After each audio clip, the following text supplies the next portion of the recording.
Слушай, я точно нормально выгляжу? Знакомые ситуации. Возможно, потому что был один Вася или Коля, который... Детка, меня это не возбуждает. Ты какая-то уже не такая, в глазах моих потухла искра. С тобой уже не летаю, да точно уже не такая.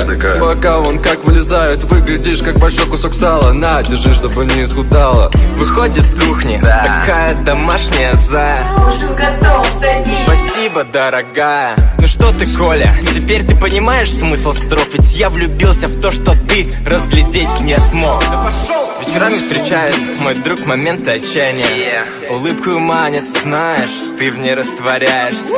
В глазах ее теперь снова сияет искра. Стоит заметить всю прелесть и ей об этом сказать.